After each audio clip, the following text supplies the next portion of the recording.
Have you sort of figured out what you want to be when you grow up? I want to be an actress. I'm going to do this until I'm 90 years old. If the rest of my career doesn't pan out the way I want it to, as quickly as I'd like it to, I'm going to be that 95-year-old waitress at the diner on roller skates, serving you your coffee and doing my auditions in the back. Rain Podcast. Welcome to Rain Magazine's Unleash Your Supernova. I'm your host, Nova Lorraine, and this is a new episode of Unleash Your Supernova.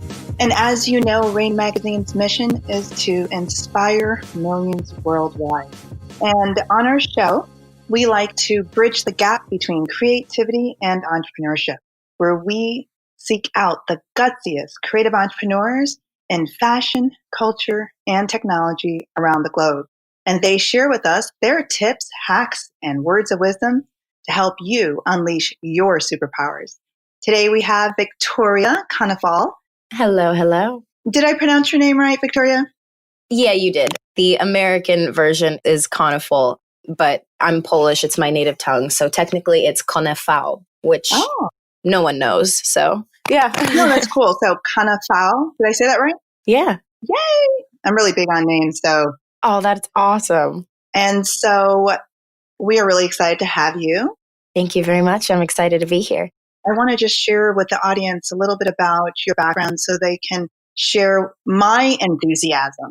For those that are listening that is learning about Victoria for the first time, she stars on Days of Our Lives as Sierra Brady, Bo and Hope's daughter. She's been voted as #1 soap actress for multiple consecutive weeks in the TV Source magazine's poll. She's also, the show, as we know, has recently won Outstanding Drama Series. And that was at the 45th Annual Daytime Emmy Awards. And then she has some amazing projects that she's worked on in the past. And that include Modern Family, Lifetime's Deadly Exchange. And word on the street is that you're a villain in an upcoming horror indie, Fog City. You have to tell us about that. Oh, yes. So that project is actually the first one I ever booked. It gave me the confidence to move out to Los Angeles and start this whole acting thing. They're taking their time for a reason. There must be. We did ADR for it about a year back, so I don't think they've forgotten about the project, but I play a supervillain, and it is phenomenal. Getting to unleash that side of you, acting it's always plainly fun to be able to play pretend and be other characters and assume these roles and with their own lives and whatnot. This girl is incredibly troubled, and, the research that I had to do for that, the hours of prep work, the emotional preparation was something that I've always imagined that I wanted to do, because it's something that you have to dive so deeply into. It's not like I can relate to being a supervillain that goes on a murder streak. I've never been in that situation before. So the preparation behind it was intense. It was the first professional movie I've ever booked, and I am so grateful for it. I cannot wait for it to come out. It's just interesting how life works, where I call it the butterfly effect, how one thing or an experience or word of advice just leads to the next ripple, the next domino. And something that you did a year and a half ago prompted you to have that courage and confidence to do what you're doing today, and inspiring, potentially millions of viewers that are watching your various works. So that's pretty incredible to know. Oh my God. Yes. Yes. The inspirational aspect of it is my favorite part. Being on the show, we have millions of fans, and they do reach out to me on Instagram and Twitter, and I try to respond as much as possible. Granted, I don't have much time with the busy lifestyle that I lead. However, when I do sit down and go through it, I love getting the messages that are along the lines of, you inspire me to be a better person. Your character's strength inspired me to make it through whatever it is I'm going through. And that it doesn't feel real to me, because I'm a part of the show. So I don't see it from an outsider's perspective, but the fans, they watch it every day. And it's like, they've said to us that we're almost like family to them. it's crazy to hear it out loud and to read it and to actually read hundreds of people's perspectives. It's wild that I reach that many people and I can affect someone so deeply. No, I can absolutely see that perspective of the audience. And, if you're watching someone every day, even if it's, just a few minutes or an hour, you do bring them into your personal world, and you grow to know them and like them for different reasons. And it becomes something that, has a lot of emotion behind it. And I'm going to go back to the sci-fi series, the Avengers series, and how many people were just like devastated. This was the end of the series. Oh no, Captain America and all these other. Yeah, it was heartbreaking. Yeah, for many. Grown to love. And, that's at every level, when a musician that we grow up with chooses to retire or something like that. I can definitely relate to the writers that are touching base with you on those different social platforms. But we know this didn't just happen or start. This journey for you didn't just start a year and a half ago. And the buzzword is The Hobbit. Oh, yes, The Hobbit. Yes. Okay. So I was, give or take, 7 years old and in attendance of a school field trip. We were watching an off-Broadway production of The Hobbit, and my mother chaperoned. Thank goodness, because at some point during the show, I don't know what I thought. No one taught me theater etiquette. So we were in the front row, and at some point I decided that I wanted to go up and join them. And yeah. So I stand up, I take 2 steps. Thank God my mom was there, because she grabbed me by my collar and pulled me back. And she was like, "What are you doing?"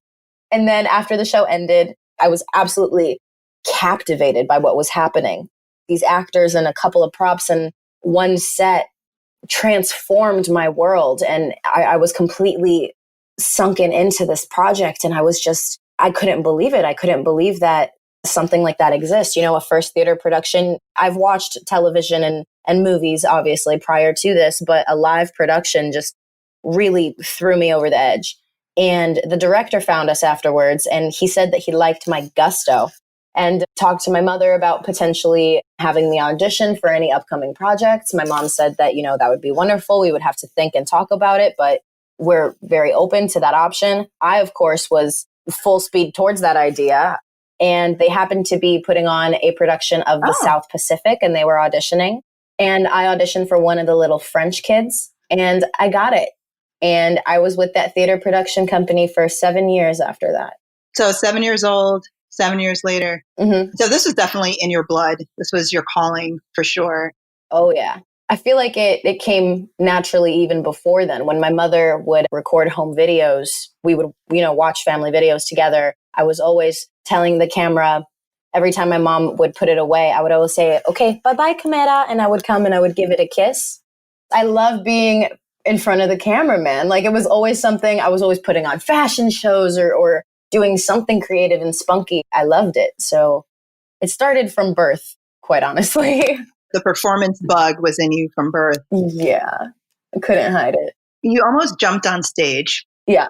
I would love to hear a behind the stage or behind the scene memory or experience that just really stands out to you that you could share with us. From the show or any of your experiences, acting experiences.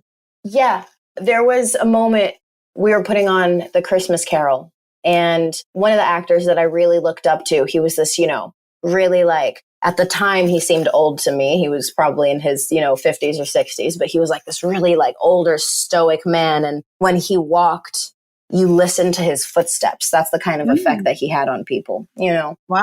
And I being this little girl I looked up to him so much. And we had blood capsules because there was blood for one of the scenes. And I asked him, I was just asking him questions about stage blood and, what it tastes like and what it does and how it works. And he says, "You want to see how it works?" And he breaks a blood capsule and pours it into his eye. I was horrified. I was like, "What is this? I didn't sign up for this, Mom. Like, where's the bus?" That's something that really sticks out to me. And it's interesting because I didn't recall that memory until just now. Oh my gosh, that would be pretty terrifying. Terrifying. Really cool, though. Stage blood is completely safe. That he clearly demonstrated that, especially pouring Clearly. eye. being a performer, especially from such an early age, as we know, takes a lot of creative energy. What would you say that's your sort of go-to that stimulates your creativity? What are those things? Music. Music is definitely the top thing that evokes emotion for me. So that ties in heavily with my performances. Music and just the kind of life you lead, honestly. I feel like the more you reflect and the more time you spend with yourself, the more you unleash your own creativity. Oh, I love that. Yeah, I'm very much an introverted homebody. I do like to go out and dance every once in a while, but I'll spend most of my time at home and with the people that I love and to just, it's so cliche, but to be happy, it's a difficult thing to do. It's not an easy feat, especially in the world that we live in to find true happiness and to center yourself, to also to draw from the happy moments, but also to find bliss in drawing from the unhappy moments in your life. A lot of my creativity came from, focusing on things that have hurt me in the past or any hardships that I've went through. And, that's when musical artists write their best songs. They always say, like, The Weeknd. There's this, joke meme going around that's like, oh, when The Weeknd gets broken up with, that's how we know we're expecting a Grammy-winning album. It's because it's just human emotion that evokes anything. And once you feel that and succumb to it, instead of trying to deflect it and push it away, and you sink into those moments, that's when your best work comes out. So yeah, music and just surrendering to the emotions that we all feel. Yes, that's so true. So do you are you playing like your favorite track before it's your turn on camera, or when do you bring it in? Or is it just you're at home on the weekend and music is playing 24/7? Well, yes, that is true. Music is playing 24/7, but when it's me listening to my music, it's a variety of different things. It's anything that makes me dance. I'm a very vibrant music listener. But in terms of for character preparation, I'll just play it in my dressing room while I'm getting ready or in the hair and makeup chair. Days of Our Lives is a very fast production. Many people don't know that sometimes we don't even get rehearsal time. They'll often just tell us to go straight to tape. We do one take. It's kind of like a live show every time, just because we have to power through 3 to 4 episodes a day. And it's really strenuous and stressful. So something that I found is that I don't really have much time to get into that. So I'll listen to it any chance I get. From the moment I wake up, I'll set the mood in my car. I'll drive to work. If I'm not conversating with my friends, because when you spend enough time with a group of people, I've been on the show for 2.5 years now. They've become my very close friends. It's like family. The dynamic on the show is it is so special. It's something I've never seen on any other production or any set, because it's Monday through Friday every day, 6 a.m. to 6 p.m., sometimes 7 p.m. We spend a lot of time there.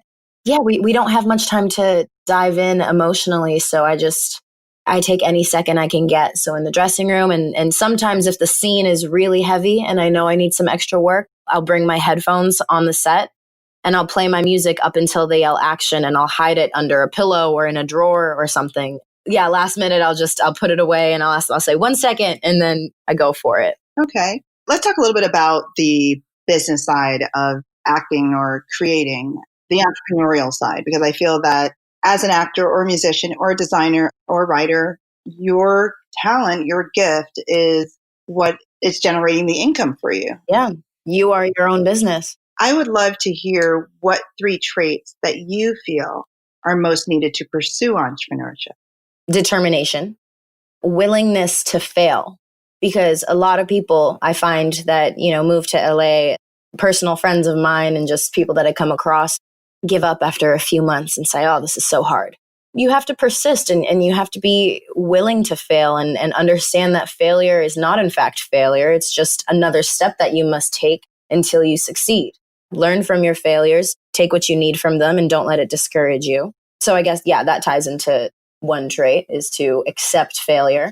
And I think it's really hard for creatives, especially because their talent is a part of who they are, right? It's very personal. Yeah. And when you choose to let down your guard and become vulnerable, to offer your greatest works, whatever it may be art or music or performance or acting. Right. And to hear someone say no, how do you stay strong or defend that inner child that is so vulnerable and who has gotten up enough courage to finally share their gift just to get shut down? Like, what were some of the things you did or some of the things that the people around you did to be able to persevere beyond a few months?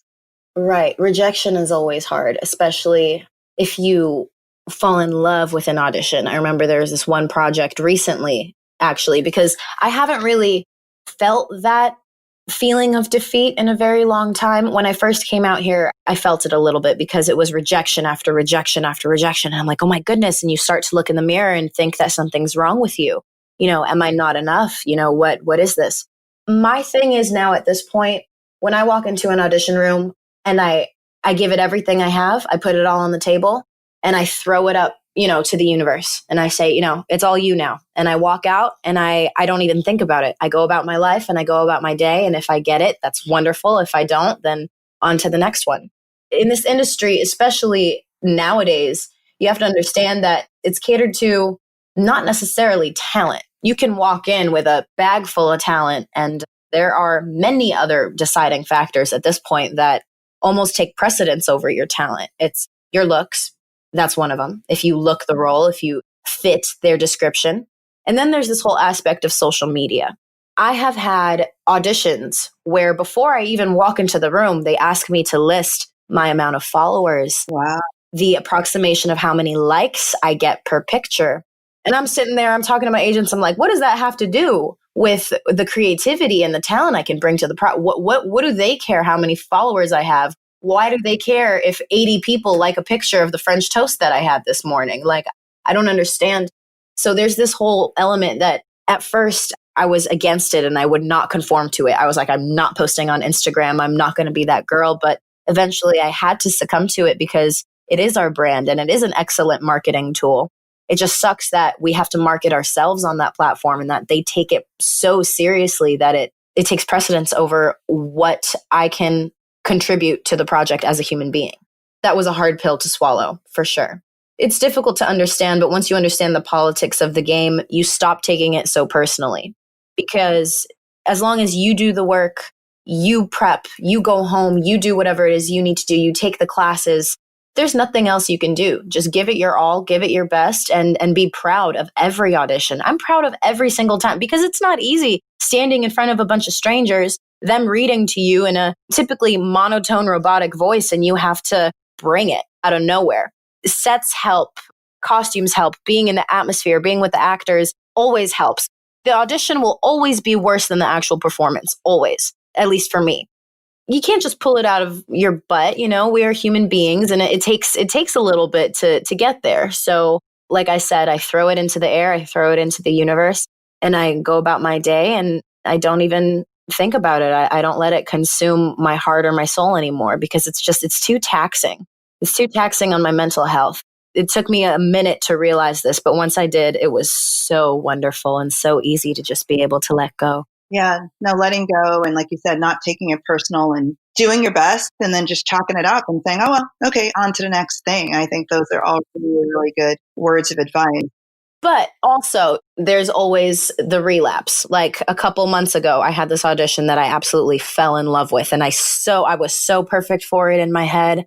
I prepped for a week. I didn't get it. I didn't even get a call back and I was crushed. And there was a whole day where I was just really sad and feeling depressed because not clouding myself with self-doubt, but just sad that I didn't get it. And that happens too. You can't be happy all the time, so there are moments where you slip and you fall from grace, but you have to learn to accept those moments and live in them, acknowledge that you're feeling what you're feeling, and then brush it off after that. Let's touch on that a little bit. As you said, there are moments where you slip from grace and, fall back into maybe an old pattern that wasn't productive.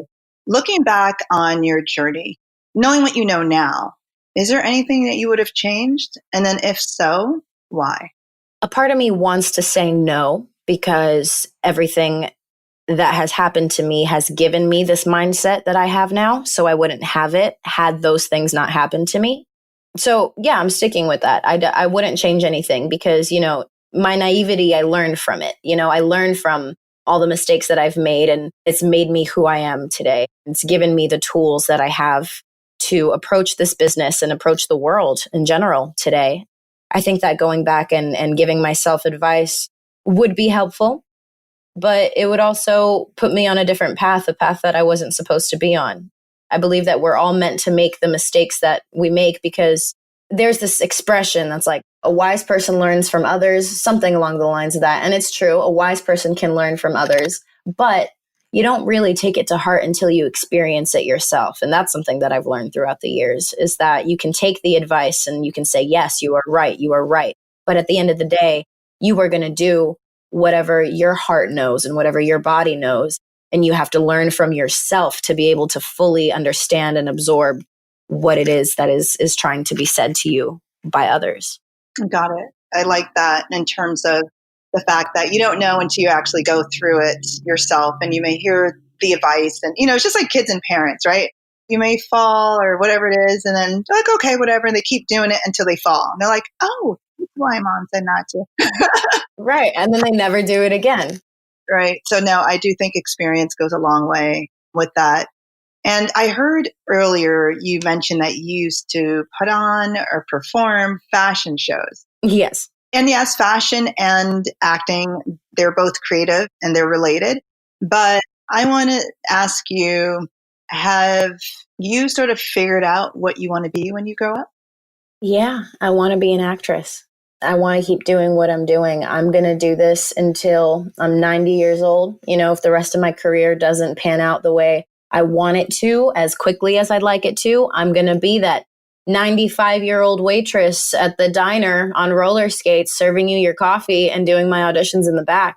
Not many people are fortunate enough to know what they want to do for the rest of their lives. And who knows, it can change. In 10 years, I might say, I'm sick of this and I want to do something else. But as of right now, and as of what I've known my entire life, acting is all I want to do. And I've dabbled in other creative things like dance. I love dancing.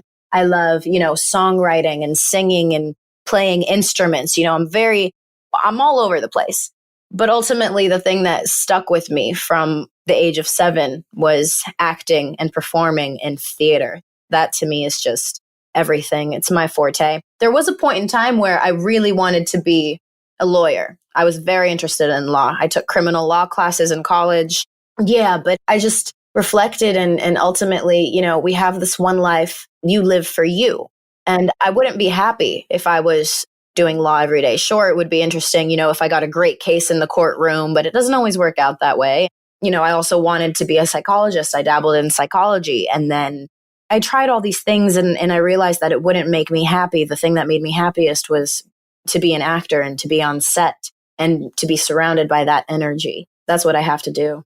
Awesome. Yeah, you're right. Most people, or adults, I should say, haven't figured it out or are still figuring it out or know what they want, but are either too scared or restricted based on their current situation to go after it, and to know in your heart that this is what brings you the most joy and bliss, and to be able to do that for the years to come is a pretty incredible, I'm sure.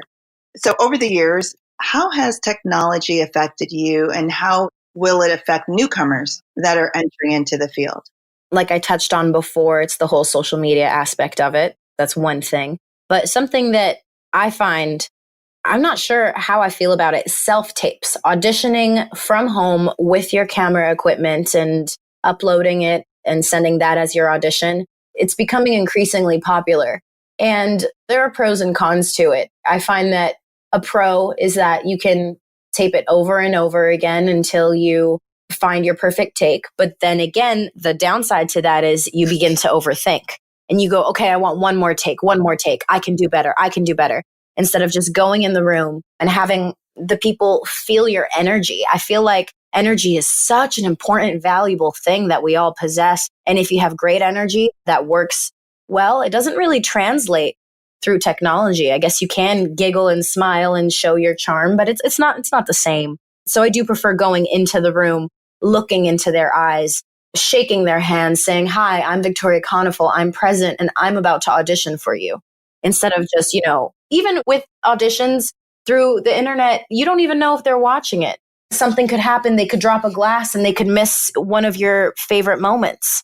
You never know how much of it they actually see. You never know who sees it. I think that there are pros and cons to it. But ultimately, when I see a self-tape in my audition box, I go, here we go again. Like, I can't do it. I don't like it. I prefer, going into the room, getting the feedback, doing the one or two takes for them in person, and then going home and being proud of myself.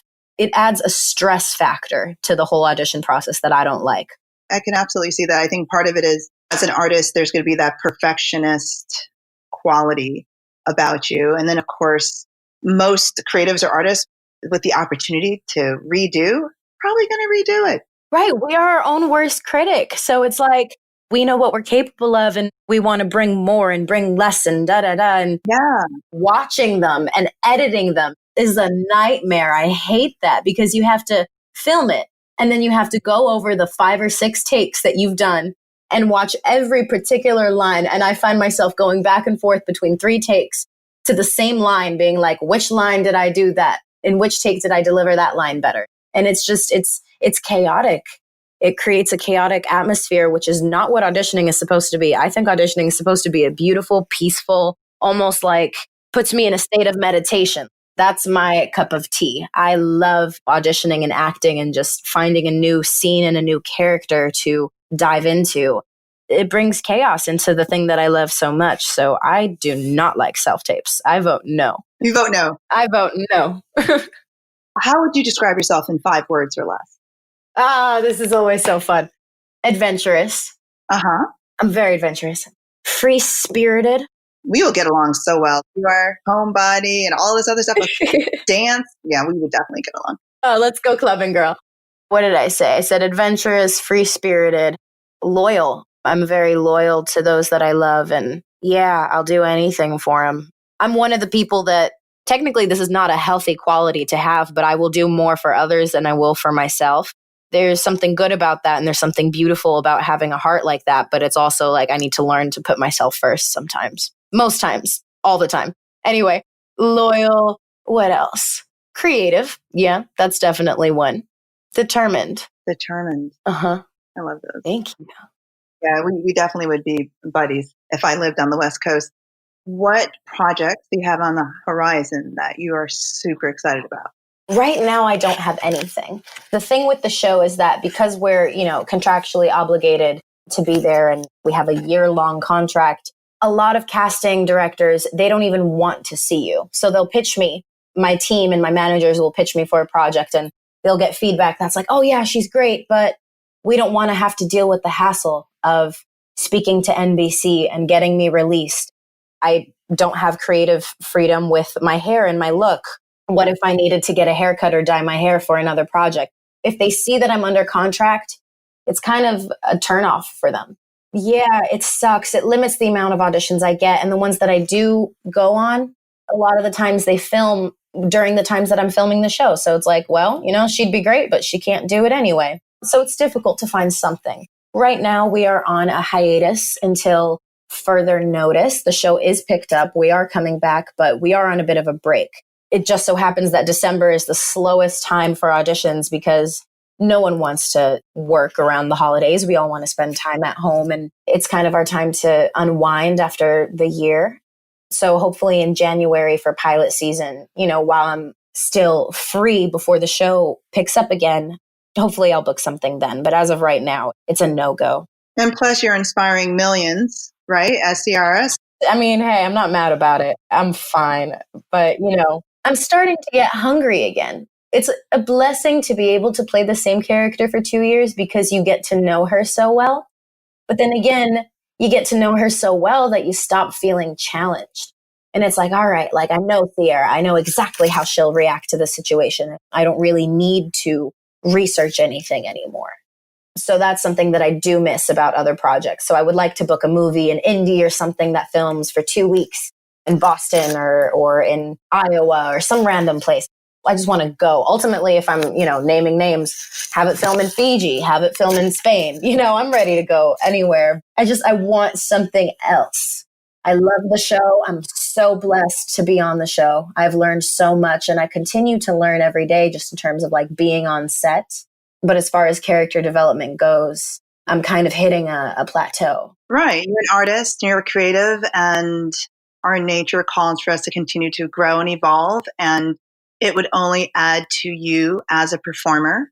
And so, yeah, that's completely understandable. I think that's with all of us. No matter what industry we're in, from a creative standpoint, we're always seeking for that next thing to help us grow and evolve and be better and give more to the performance. I get it. I truly do. And so for all of our budding performers, creatives, actors, etc., what words of wisdom would you like to share with them? Do not conform.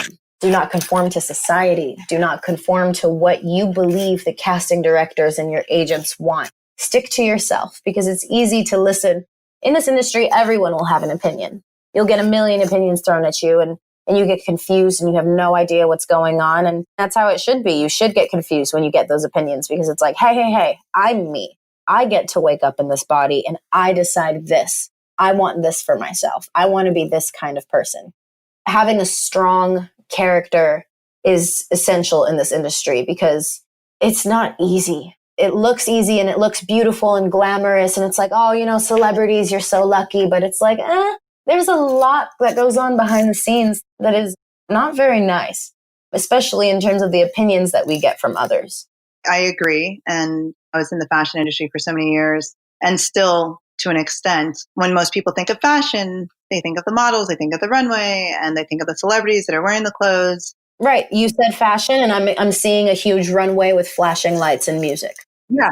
And it's 98% grunt and work and sweat and 2% glamour. And so to your point that because it's television or film or theater, the assumption is it's 98% glamour and 2% grunt.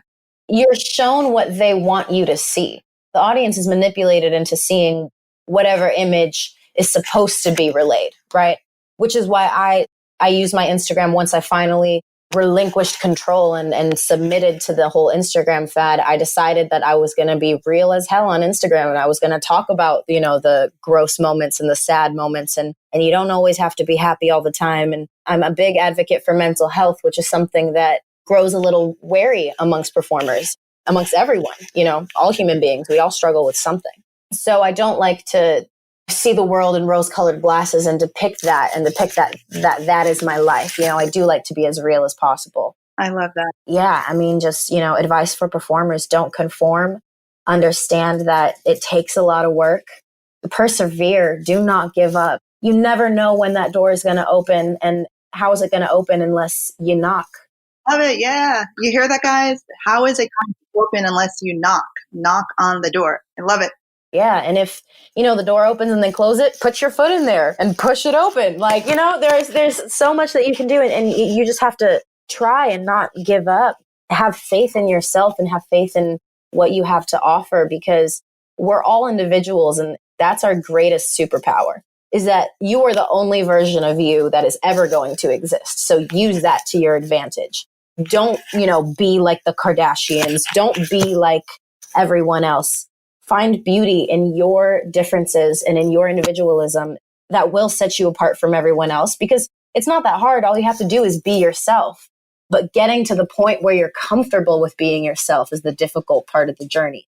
Well, thank you so much, Victoria. I think all of those statements you made were powerful. And I hope that our listeners are impacted and also inspired, not just by your story and the highlights, but also the challenges that you encounter on a regular basis, pursuing what you love to do. But I think for me, what has stood out as the words that you included, such as perseverance and staying true to you, not conforming because you feel like that's what others want, but to, really put you first. And as a performer, we know, and as a creative, we are already giving of ourselves and just really protecting that. Thank you so much. I am inspired and empowered, and I know our listeners are as well.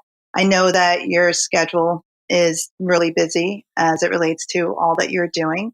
I, again, thank you for taking the time out to sit with us today and share and be open and encouraging. So thanks again. It's a pleasure. And listeners, as always, thank you for tuning in for another episode of Unleash Your Supernova. We hope that you found and heard some tips and hacks that you can apply to your life.